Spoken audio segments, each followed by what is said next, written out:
What do we mean by finding our purpose?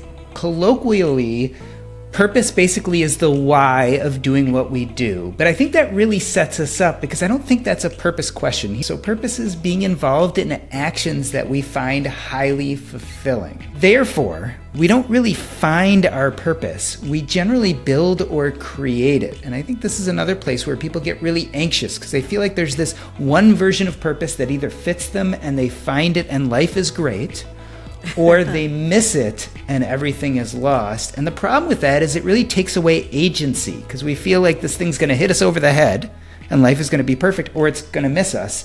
And really, I'd like to give people more agency by helping them realize that you build purpose into your life.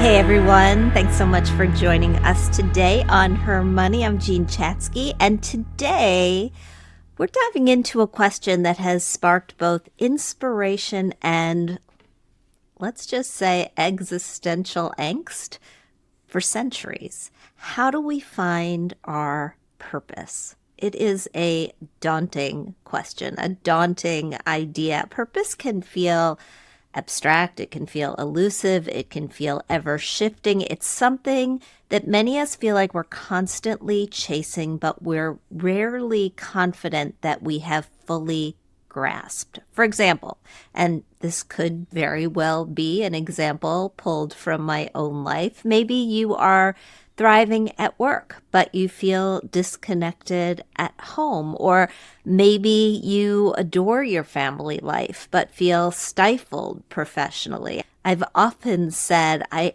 have gone through periods in my life where I felt good at one or the other, but rarely at both. And maybe you're just wondering if the path that you're on is the path, or is it just the path that you happen to stumble upon? Here's the good news.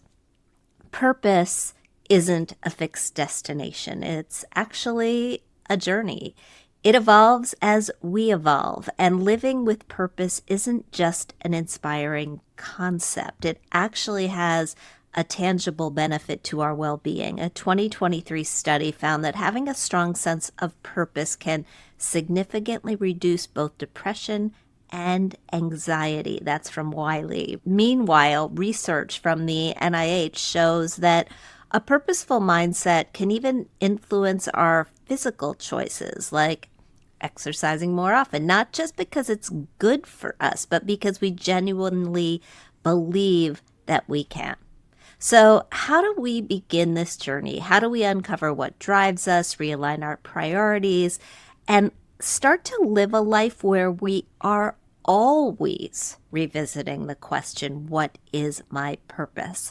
My guest today, Dr. Jordan Grumet, has answers, and thankfully they're not as complicated as you might think. In his latest book, The Purpose Code, How to Unlock Meaning, Maximize Happiness, and Live a Lasting Legacy, Doc G offers what he calls a purpose prescription, a practical, heartfelt guide to help us find clarity, fulfillment, and joy. And he is, by the way, uniquely qualified to take us on this trip. As a hospice doctor, he has spent countless hours reflecting on life's most profound questions. He's also an award-winning personal finance podcaster and has spent years helping people align their money with their values. If you think the name sounds familiar, you're right.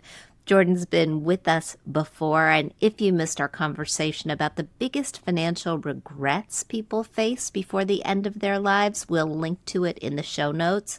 It's a really, really important show. But today we are looking ahead. And with that, let me welcome Jordan to the show. Jean, thank you so much for having me. And if we can make purpose less elusive today and lower the stakes, then I think we've accomplished what we set out to do. Well, let's make that question a little bit easier for people to wrap their hands around by defining it. What do we mean by purpose, and what do we mean by finding our purpose? Well, I think first and foremost, this is one of the places we really get it wrong. Colloquially, purpose basically is the why of doing what we do. But I think that really sets us up because I don't think that's a purpose question. Here's one of the ways I think we get it wrong. Purpose is about the present and future, and it's all about actions. So purpose is being involved in actions that we find highly fulfilling. And so I think this is where one of those places we stumble because a lot of times we're trying to solve our life issues with purpose, which is more of what I call a meaning problem. A lot of people think meaning and purpose are the same thing, but meaning is more about our past and about our thoughts. And so a lot of what we derive in a sense of meaning is the stories we tell ourselves about ourselves. And that actually has more to do with the why of what we do, whereas purpose is more about actions. And I'd like to really make that distinction.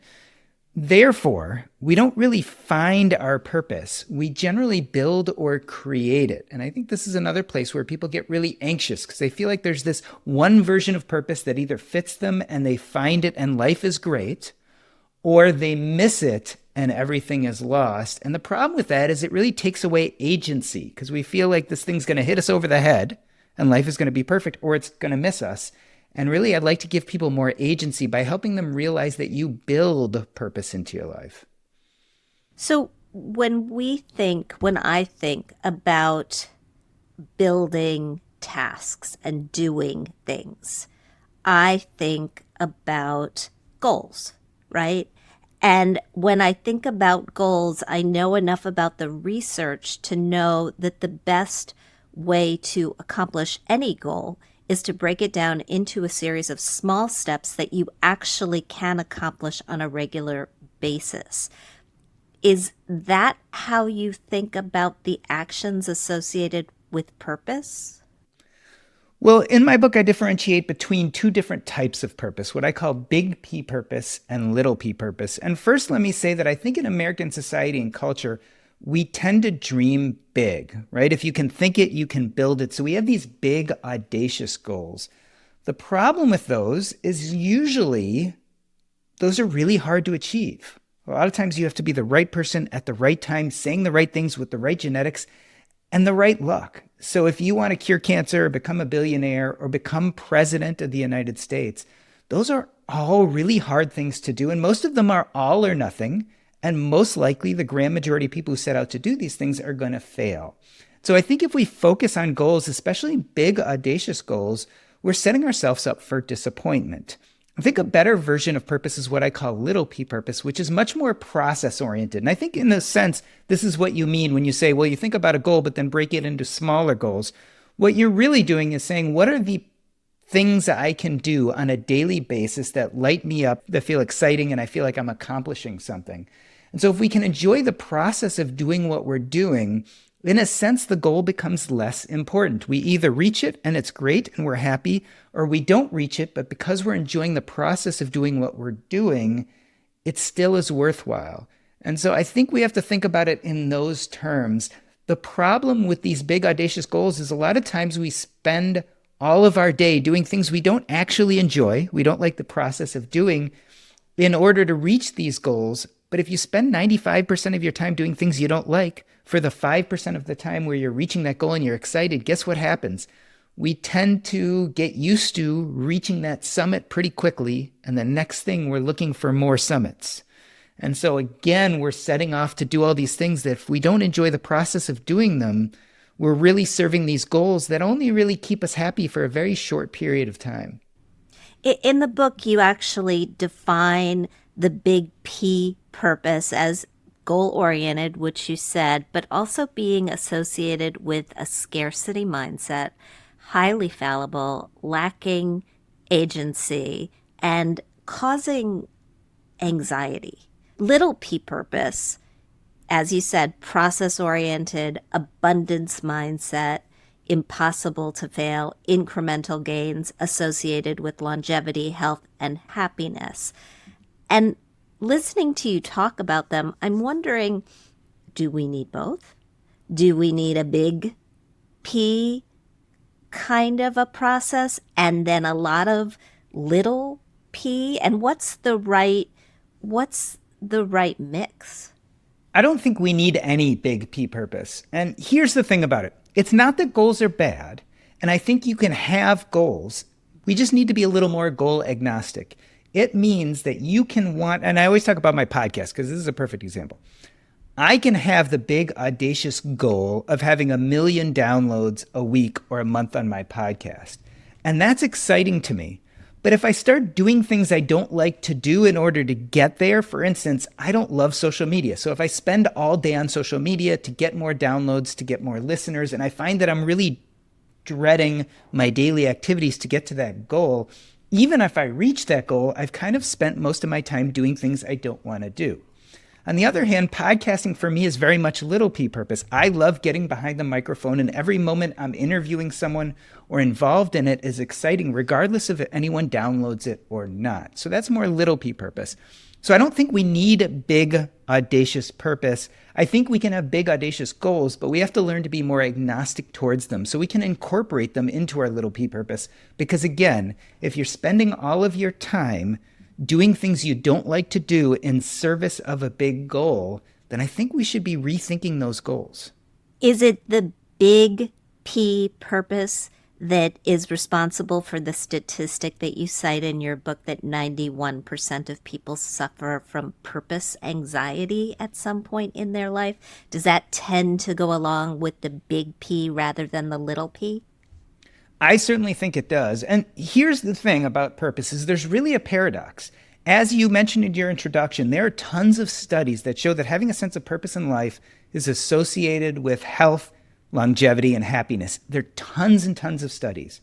On the other hand, as you also mentioned, there are other studies that show that up to 91% of people at some point in their life have a sense of purpose anxiety, this frustration, depression, anxiety that there's this big thing out there, but I haven't found it yet.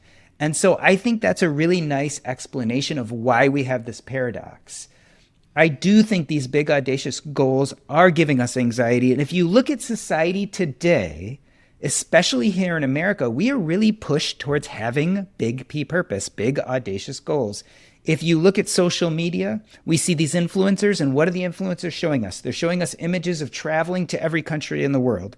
They're showing us images of running 8-figure businesses. They're showing us images of wearing the nicest clothes. All of these things are very hard to achieve, and a lot of times they're showing these images to us to sell us something. Marketing is the same, advertising. They want to show us images so that we buy their products, but what they're really selling is a lifestyle that's hard to achieve. Our families do the same thing. When we grow up, our parents tell us we should be an accountant or a lawyer or a doctor. All these big societal visions of what purpose should look like in our life. And a lot of times we kind of grab it hook, line, and sinker, and we co-opt those versions of purpose as our own. But as you and I know, different things light different people up. And especially if we want to enjoy our daily activities, we don't want to just get hooked on this one big idea, but we want to like what we're doing from moment to moment. I want to come back to that notion of work because we've had several guests on this show in the past year who have talked about work-life balance and burnout and this trend of decentering work in our lives. And I'm wondering if putting less emphasis on a job as something will provide us with purpose leads to overall higher life satisfaction. And if so, how do you suggest that people start to decenter work a little bit more in our lives? First, I want to say this idea of burnout, I think often is people shooting for big P purpose and falling short. And so what happens is they have these big audacious goals, especially in the work life, and they feel thwarted in reaching them and therefore start feeling burnt out. Here's how I would look at the picture of winning the game, because I really like to talk about winning the game and how purpose and happiness fit into this. So basically, we know that you're born one day and you die another, and the amount of time, we don't know how much that's going to be. And I would almost say it's kind of set. Yes, you can exercise and wear seatbelts and do things that basically help you live longer, but you have a set amount of time on this earth. And time passes no matter what you do. You can't buy it, you can't sell it, you can't exchange it. Basically, the only thing you can do is change the activities you're busy doing as time passes. So what is winning the game? Winning the game is spending as many of those time slots, whether we call them days, months, years, whatever, spending as many of those time slots doing purposeful things you love and as few of those time slots doing things you loathe. And so let's talk about how your daily activities fit into them. We all have to work. There's no question about it. Unless we're lucky enough to be born rich and we don't have to get a job and we don't have to get paid, but everyone else has to. A lot of people say, well, I make really good money being an accountant, but I realize I don't love being an accountant anymore, but I can't just walk away from this thing that's paying the bills. And I would say you don't have to. I'm not kind of Pollyanna about this, that we should be pursuing passion and purpose every moment of the day. What we really want to do is look at our schedules and look at that calculus of our weekly schedule. And as time goes on, as we get older, we want to spend more time doing things we love and less we loathe. And so we have some different tools and levers that we can use to improve that calculus and improve our schedules. What are those tools and levers? Well, money is one. So if you have lots of money, you can step away from that job you don't like or decenter that job to a point where it makes enough money to help you keep going, but that you can spend a lot of your other time doing things of purpose. Another thing is you can find a job you love. If you're lucky enough to have enough money or can make money doing something you love, you're filling up that time with more things that excite you. And so when I talk about tools, we not only have money, but we have our relationships, our youth, our energy, our passions, our skills. And so maybe I don't love my job, but I live close to my parents and I'm 22 years old and I could move in with them and not have to pay rent. And therefore I could spend less time at a job I don't like. That's an example of a tool we have. We also have levers. The levers I call the joy of addition, the art of subtraction, and substitution. And this is where I really want to talk about our work life.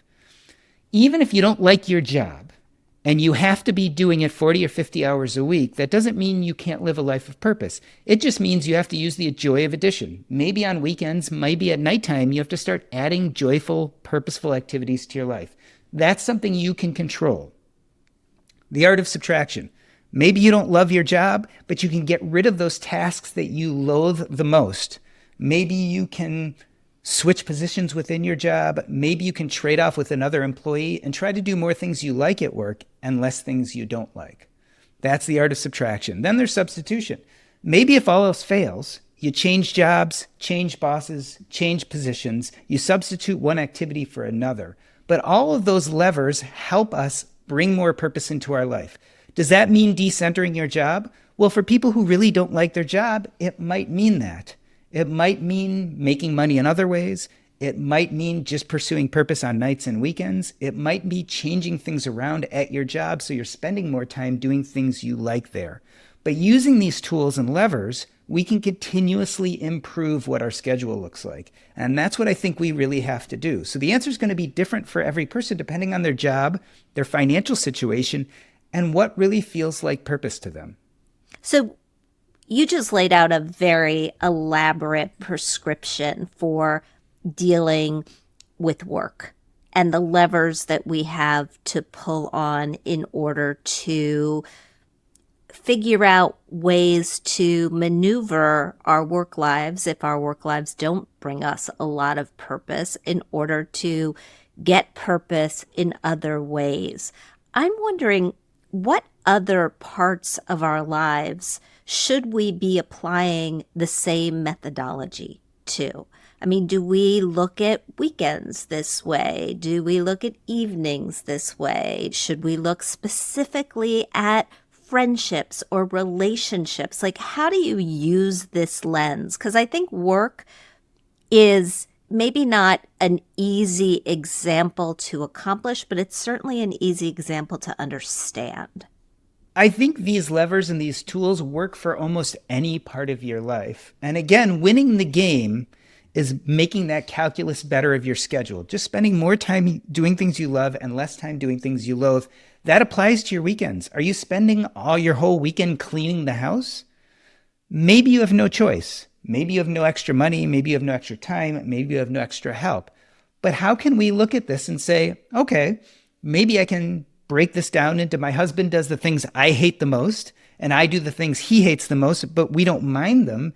And already we're improving that calculus and at least not doing as many things we loathe. Same thing with relationships. What friendships fill you up? What don't fill you up? Maybe you spend less time with certain friends or do activities that are better with that friend. We should always be looking at that calculus because, again, time is passing no matter what we do. We kind of want to get the most value out of that time as it passes. I think these are very difficult things, in particular for women. When we look at the desire that so many women have to please people other than ourselves, whether we're talking about children, whether we're talking about spouses or partners or bosses or colleagues or friends, we often say yes to things that, from your definitions, we really should be saying no to. So, how do you adjust your attitude in a way that you can feel okay about that? I think we have to change our mindset. Let's look at it this way. When you are doing things that feel purposeful to you, things that really excite you, they light you up. And when they light you up, that attracts people to you, you form communities and connections, and you are giving the best of yourself in those moments. So the mindset shift is, if you're doing lots of things that don't light you up, you're actually not showing up for these people in your life in the best of ways. On the other hand, when you show up doing things that really are exciting to you, you provide a model, let's say to your children, which gives them permission to pursue things that excite them, especially as adults. But you also become a better member. You connect with people like you who have similar interests and needs as you. You become teacher and student, mentor and mentee. It's a way of actually creating these deeper connections. And a big purpose for this, or a big reason, is I talk about purpose a lot and its connection to happiness. But the truth of the matter is, and here's a big secret of the book, I don't even think purpose brings happiness. If you look at some of the bigger studies, it's actually interpersonal connections. But pursuing your little p purpose is a great conduit to community and connections. And that's because when you are involved in little p purpose, it's almost like a state of flow. You show up as your best self. And when you're giving your best self to other people, you're actually showing up in a much different and a better way than when you're kind of being bullied or forced or feel like you have to do something that doesn't really light you up. I know that when you went about finding your purpose, you used the magic of subtraction to help you do it. And I think that's what we're talking about here when we're talking about women who have overloaded plates and who say yes to too many things. Can you get really specific with us about how you subtracted things from your life in order to get to that happier state? So one thing I realized is I was going after that big audacious purpose by becoming a physician. In fact, one of my big reasons for becoming a physician was my father died when I was 7 years old. He was a doctor. And I think as a 7-year-old, I cosmically thought I could fix him dying and everything that happened to me by becoming a doctor like him. That was big, audacious purpose. I didn't really have agency. I did to become a physician, but not to fix all the problems of my childhood. And I found that it led to burnout. I was on a treadmill. I was seeing more patients. I was trying to get better and better, being the best doctor I possibly could be, but it wasn't really solving my issues. And so it led to burnout. I was lucky in a sense that I also was building a financial framework around my life. And so when I got to the point where I got to maximal burnout, I also found that I had enough money to mostly support myself. And so that gave me a little space in my job. And a lot of people don't have this space. But I had a huge amount of space because I knew I could get rid of things I didn't like. And yet I wasn't ready to walk away from that identity of being a physician. I just wasn't there yet. It was many years ago. I had never been anything but a doctor. So I started subtracting in my own life. I was a very busy general practicing physician. I had my own office. I was seeing patients in the nursing home, in the hospital, and I started getting rid of things. I got rid of my practice. I eventually got rid of nursing home work. I pretty much got rid of almost everything but the one thing that I really loved. There was something in medicine that I would do. I would do it even if I wasn't being paid to do it. And it still brought me joy and felt purposeful. And that was hospice work, which was dealing with the terminally ill and dying. And so as I started subtracting things out, I kept that because it was meaningful and purposeful to me. And I ended up doing that 10 hours a week. Now, maybe you're not in the same position I'm in, the privilege of having enough money and having a good financial framework. But I can tell you, even if I had hit this epiphany at a time where I was much younger, didn't have as much money, I certainly could have built a life of purpose around being a full-time hospice physician, and that would certainly have paid my bills. And so that's how subtraction clarified for me what really felt purposeful in my life at the time in my career and what was extraneous and I had learned to loathe. When you're waking up, Monday morning and feeling that dread and that stomachache because you're going to work, you know that something's wrong. Your financial framework was built using tenets of the FIRE movement. It's been a long time since we've talked about FIRE on this show. FIRE stands for Financial Independence, Retire Early. A lot of people these days focus much more on the financial independence part of it, not the retire early part of it. But for people who are thinking, well, if I could have a financial framework, maybe I could start subtracting things in my life. Would you suggest FIRE to them? So I think financial independence makes a lot of sense because it's just a good framework of financial modeling. So I often tell people it wasn't the FIRE movement that actually helped me build wealth. It was the FIRE movement that helped me realize how to utilize that wealth to live the life I wanted to live. The modeling that helped me build a great financial life came from my parents who had never heard of the FIRE movement, but they did really smart, savvy things like they saved 50% of their income. They owned their own businesses. They bought real estate and were landlords. They understood the stock market and invested there.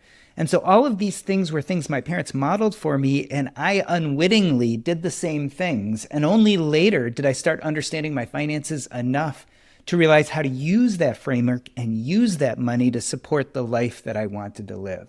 So I think the tenets of FIRE, especially financial independence, are just good investing tenets.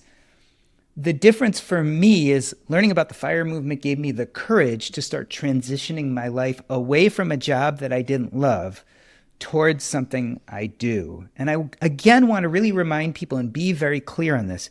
You don't have to be financially independent to start improving your life and building a life of purpose because you have those other tools and other levers. So it's really important that money is a tool, but it is not the only tool. And this is why, especially young people who have the great tool of youth and time, right? They don't have a mortgage. A lot of them don't have kids yet. This is a great time to go start doing purposeful things on your nights and weekends. Maybe build some of them into a business. Maybe create some economic margin. Make sure you're using that joy of addition to start filling more of your time, that precious time that we have so little control over, with things that really feel purposeful and that you enjoy. Use those other tools. Don't just assume that money is the only way you're going to get there. When we talk about not having a lot of time, that's an equation that changes when people retire. And over the past couple of years, I've had a lot of discussions about this concept of purpose in retirement. Retirement, and I know we need a different word for it because it's not exactly what many people are doing these days. They're slowing down a little bit, they're working a little less, they're phasing in, whatever you want to call it. Retirement is this incredibly scary concept to me personally because I feel like I take a lot of satisfaction out of my work. To me, my work is purposeful. I feel like it's helpful. And so I don't want to not do it. And this idea that, at some point in the future, I'm going to have to not do it is not fun. But as we look at entering that phase of life that we now call retirement, what are your suggestions for bringing purpose along with you? So here's the question I want to ask everyone, especially people like you. Would you do your job even if you weren't being paid for it? If the answer is yes, you really shouldn't stop your job until you're forced to. Because what you're really saying is work is purpose. I derive joy from it. I really love the process of doing it. It lights me up. It connects me to people. That's purpose. That's wonderful. All of us are going to do some kind of work. Even retirement, we're going to do some type of activity that could be classified as work. Whether you get paid for it or not is really an external. And so I think it's really important to focus on that idea and on that question. Now, there are a lot of people who would say, no, there's no way I would do the same work if I wasn't being paid for it? And if that is the answer and you don't understand any other version of purpose in your life, then you've probably de facto made work your purpose. And the idea is to start really thinking about little p purpose. So I say we don't find our purpose, we create it. But we do need to understand these inklings, these beckonings of important things that we can build a life purpose around. So it's really time to start thinking about those purpose anchors. What kind of lights you up? And you can use that as a base to start building a life of purpose around. Last question, Jordan. 3 things. We have talked about a wide swath of purpose-related concepts over the last 30 minutes. But if you were to send people out of here and say, okay, no matter what stage you're at, do these 3 things and that'll set you on your way, what would they be? I think it's simple. One is to realize that purpose is abundant. So purpose is everywhere, and all we have to do is find the things we love. So that's number 1. Number 2, again, is to realize purpose isn't going to fall on your head. You don't find purpose, you create it. So you want to start creating that life you want to live.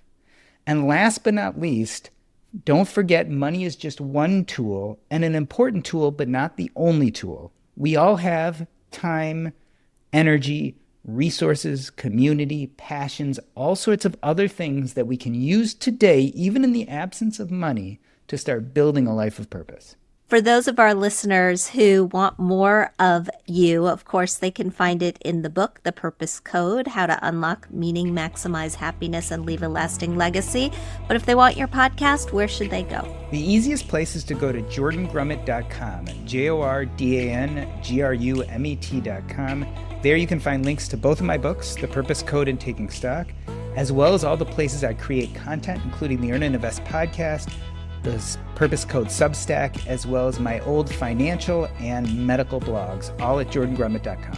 Thank you so much for doing this with us today. Great way to kick off the year. Thank you so much for having me.